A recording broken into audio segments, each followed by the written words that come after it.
Hey, what's up, guys? This is Long Hauler again, bringing you my World Cup Group H prediction and analysis.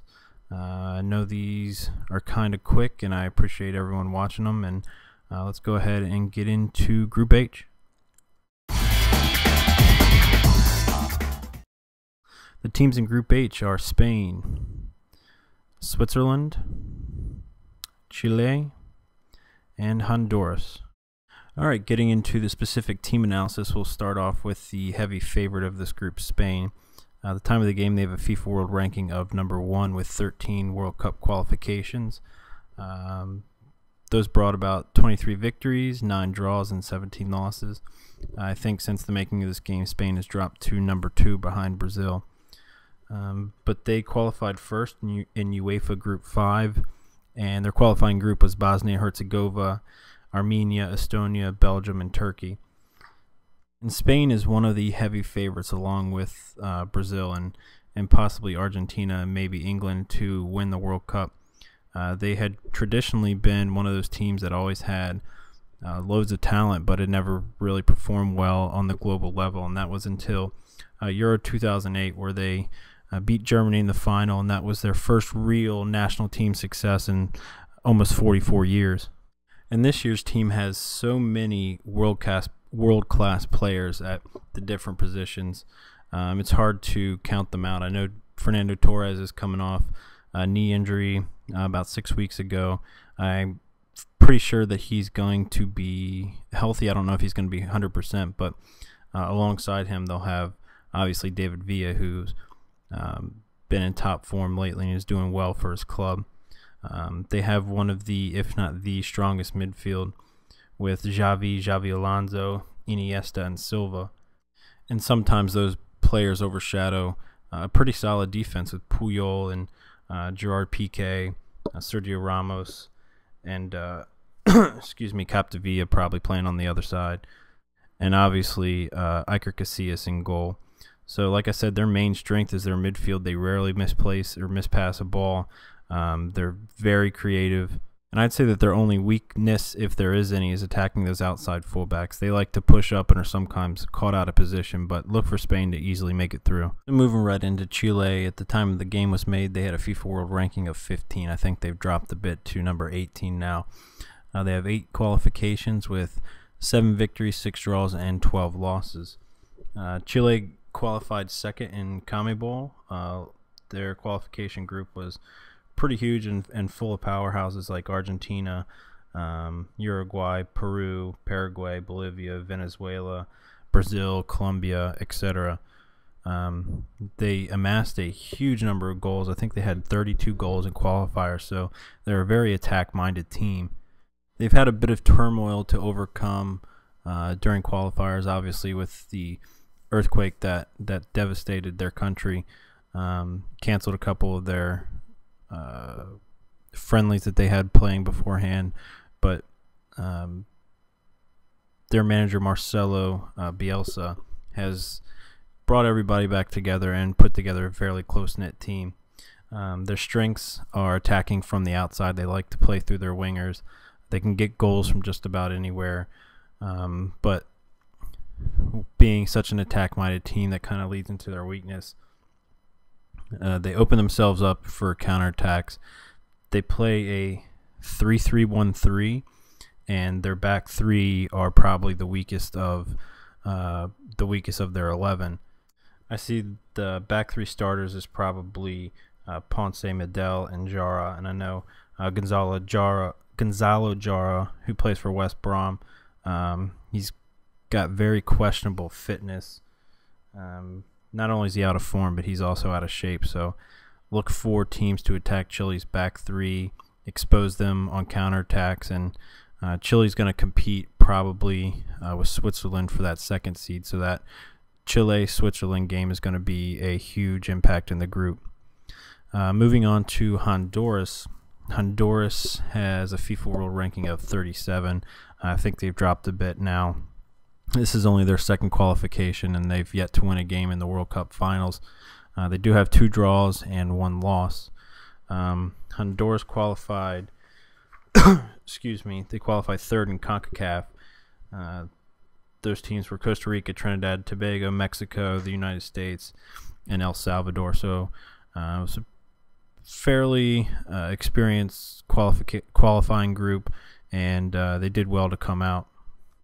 And not to mean any disrespect, but I looked for Honduras to be one of the weakest teams in the World Cup this year. They're a very defensive-minded team. They always try to have 7 players behind the ball. They do have a few guys that can hurt the opposition up top.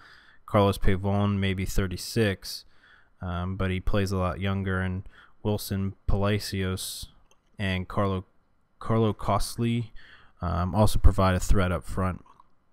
But their weakness is their age. They are a very old team for World Cup standards.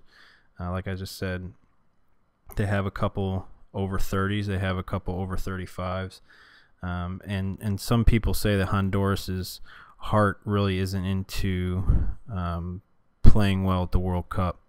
They have a tendency to kind of hang their heads a bit when they get behind, and so they're going to struggle, especially in this group. I think Spain's going to absolutely destroy them. They have a player named Wilson Palacios who's plays for the Spurs, and he's had pretty good form this year, so he could provide some sort of spark. But I think the team as a whole is just as bad as this is, kind of a placeholder in the group. So I don't expect them to do much at all. And the last team I'll be talking about is Switzerland. At the time the game was made, they had a FIFA World Ranking of 18. I believe that's 24 now. They have 9 qualifications with 8 wins, 4 draws, and 14 losses. And Switzerland qualified first in your UEFA Group 2.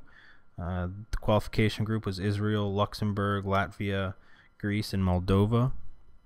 I do think that Group 2 qualification group was probably the easiest European qualification group. So I'm not sure that they've had the amount of competition that they're going to face in the World Cup, but nonetheless they still qualified first. That's all that you can really ask from them. And unlike Honduras, their squad is a fairly young one, with the likes of 21-year-old Bayern Leverkusen forward Aaron Dirdiak and 23-year-old Saint Etienne midfielder Gelson Fernandez. He was formerly from Manchester City. Their strengths are that they are a very well-organized team. Their manager, Otmar Hitzfeld, is a very tactical, very experienced manager. They'll be difficult to beat. They have a quality midfield.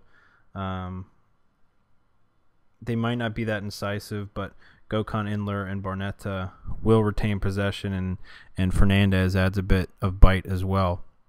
Their weakness is the only time they really scored more than 1 goal in qualifying was against Luxembourg, so they're hard pressed to score goals. They like to play a fairly compact type of football. If they get behind early, they're not going to be able to really stick to their game plan, since they're not built to come from behind. So they'll have to rely on their center forward Alexander Fry for goals and compete, I think, with Chile for that second spot behind Spain. So on to the EA Sports predictions. As always, these matches were simmed. They predict that Honduras is going to take 3 from Chile in the first game, and Spain will take 3 from Switzerland. Chile will turn around and take 3 from Switzerland, and Spain will take 3 from Honduras. Then Spain will take 3 from Chile, and Switzerland will take 3 from Honduras, meaning that through tiebreaker, Honduras will actually come out as the 2 seed and Spain is the 1 seed. So on to my own personal predictions. I think in the first game that Chile will take 3 from Honduras, and Spain will come out on top of Switzerland 4-0.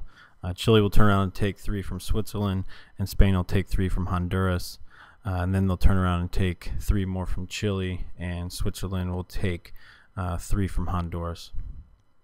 So that means that Spain will go through as the 1 seed with 3 wins and 9 points, and Chile will come out as the 2nd seed with 2 wins, 1 loss, and 6 points.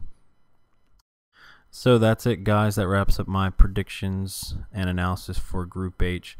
Wanted to thank everyone for watching these videos. I know that I kind of crammed a lot of information into a little amount of time, but I really appreciate everyone watching the videos and commenting on the specific ones. And as always, I welcome your comments and disagreements and discussions on who you think is going to go through for each group. I'll try on Sunday. I'm recording this Thursday night. I'll try on Sunday to get out my second round through the final predictions and go all the way through the tournament. But like I said, I really appreciate you guys watching these, and let me know what you think. See you soon. Thanks.